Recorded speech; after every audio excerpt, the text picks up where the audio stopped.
आज हम आदतों के पीछे छिपे विज्ञान को समझने वाले हैं और जानेंगे कि कैसे ये छोटी-छोटी हरकतें हमारी जिंदगी को चलाती हैं। और सबसे जरूरी ये समझेंगे कि कैसे इस ज्ञान से हम अपनी जिंदगी में बड़े बदलाव ला सकते हैं। जरा एक पल के लिए सोचिए। आज सुबह जब कोई जागा होगा तो क्या उसने सच में यह फैसला किया कि पहले कौन सा पैर बिस्तर से नीचे रखना है, या फिर ये अपने आप हो गया? सुबह उठने से लेकर दांत ब्रश करने और काम पर जाने तक, इनमें से कितने काम असल में सोचे समझे फैसले हैं? ये आंकड़ा सच में चौंकाने वाला है ना? हमारी जिंदगी का 40% से भी ज्यादा हिस्सा ऑटो पायलट पर चलता है, जहां हमारा दिमाग बिना ज्यादा सोचे समझे बस काम करता रहता है। तो इस पूरे विश्लेषण में हम इसी ऑटो पायलट सिस्टम को डिकोड करने की कोशिश करेंगे, क्योंकि अगर हम ये समझ गए कि ये कैसे काम करता है, तो हम इसका कंट्रोल वापस अपने हाथों में ले सकते हैं। ठीक है, तो चलिए शुरू करते हैं। और हमारी कहानी एक ऐसे मेडिकल रहस्य से शुरू होती है जिसने आदतों के बारे में हमारी समझ को हमेशा हमेशा के लिए बदल दिया।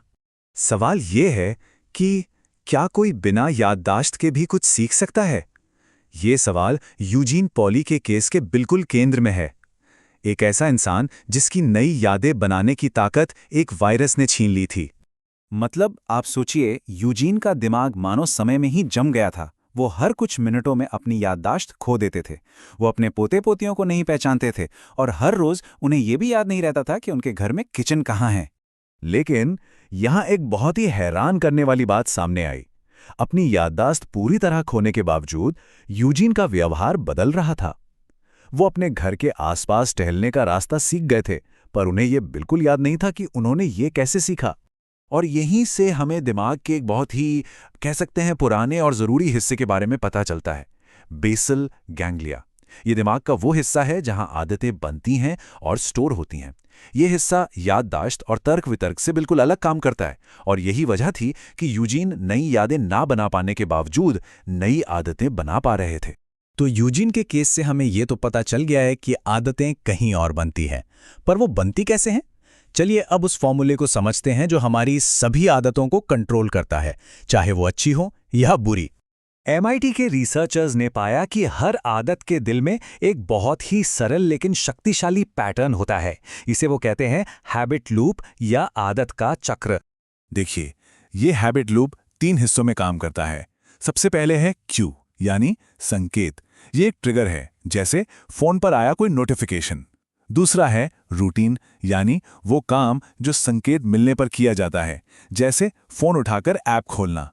और तीसरा है रिवॉर्ड, यानी इनाम, वो अच्छी भावना जो मिलती है, जैसे कोई नई जानकारी मिलना। यही इनाम दिमाग को बताता है कि ये पूरा चक्र भविष्य में दोहराने लायक है। यहां समझने वाली सबसे जरूरी बात यह है कि असली खेल इनाम का नहीं है, असली खेल है लालसा का। दिमाग को जब इनाम की उम्मीद होने लगती है, तो वही उम्मीद या लालसा हमें उस रूटीन को बार बार करने पर मजबूर कर देती है। तो सवाल ये उठता है कि अगर आदतें इतनी ऑटोमैटिक हैं, तो क्या हम हमेशा के लिए इनसे बंधे हुए हैं? जवाब है बिल्कुल नहीं। चलिए उन्हें बदलने के सबसे ताकतवर तरीके पर एक नजर डालते हैं। आदत बदलने का सबसे पहला और जरूरी नियम यह है कि किसी बुरी आदत को मिटाने की कोशिश मत कीजिए, क्योंकि आप उसे मिटा नहीं सकते, आप उसे सिर्फ बदल सकते हैं। और यहीं पर आता है आदत बदलने का सुनहरा नियम। ये कहता है कि अपने हैबिट लूप को पहचानो, पता लगाओ कि संकेत क्या है और असल में किस इनाम की लालसा है। फिर बस बीच का हिस्सा, यानी अपनी दिनचर्या, उसे किसी बेहतर चीज से बदल दो। चलिए इसे एक उदाहरण से समझते हैं। संकेत वही है, दोपहर 3 बजे का तनाव। इनाम की इच्छा भी वही है, बस थोड़ी राहत मिल जाए। लेकिन अब दिनचर्या पूरी तरह बदल गई है। सिगरेट पीने के बजाय कोई थोड़ी देर टहलने चला जाता है। नतीजा, दिमाग को वही इनाम मिलता है, लेकिन एक स्वस्थ आदत के जरिए। अब ये जो सिद्धांत है ना, ये सिर्फ हमारी निजी जिंदगी पर ही लागू नहीं होते। जब इन्हें सही चीजों पर लगाया जाता है, तो ये बड़ी बड़ी कंपनियों और संगठनों की पूरी संस्कृति को बदल सकते हैं। इन्हें कहते हैं कीस्टोन आदतें। ये वो आदतें होती हैं जो एक डोमिनो इफेक्ट की तरह काम करती हैं। मतलब एक आदत को बदलो और वो अपने साथ कई दूसरी आदतों को भी बदल देती है। जैसे रोज एक्सरसाइज करने की आदत अक्सर लोगों को बेहतर खाने और बेहतर सोने के लिए भी प्रेरित करती है। इसका एक जबरदस्त उदाहरण है एल्कोआ कंपनी की कहानी। 1987 में जब पॉल ओनील सीईओ बने तो कंपनी बहुत मुश्किल में थी। वॉल स्ट्रीट के निवेशक उनसे मुनाफे की योजना सुनने आए थे। लेकिन ओनील ने मुनाफे या बिक्री का एक शब्द भी नहीं कहा। उन्होंने सिर्फ एक चीज की बात की, वर्कर सेफ्टी। निवेशकों को लगा कि ये आदमी पागल हो गया है और वो अपनी कंपनी के शेयर बेचने लगे। लेकिन हुआ कुछ और ही। सेफ्टी पर फोकस करने से संगठन की हर दूसरी आदत बदलने लगी। जीरो चोटों का लक्ष्य पाने के लिए उन्हें अपना कम्युनिकेशन सिस्टम ठीक करना पड़ा, प्रोडक्शन प्रोसेस को बदलना पड़ा और कर्मचारियों की सुननी पड़ी। नतीजा, जब ओनील ने कंपनी छोड़ी तो एल्कोआ का मुनाफा 5 गुना बढ़ चुका था। ये सब हमें एक बहुत ही गहरे सवाल पर लाकर खड़ा कर देता है। अगर हमारी जिंदगी का इतना बड़ा हिस्सा ऑटोमेटिक है, तो फिर हमारी अपनी मर्जी, हमारी अपनी पसंद कहाँ है? इसे समझने के लिए दो असली कानूनी मामलों को देखते हैं। एक तरफ ब्रायन थॉमस हैं, जिन्होंने स्लीप टेरर की आदत के चलते नींद में अपनी पत्नी की हत्या कर दी। उन्हें दोषी नहीं पाया गया क्योंकि उनका सचेत मन शामिल नहीं था। दूसरी तरफ एंजी बाकमैन हैं, जो जुए की लत में सब कुछ हार गईं।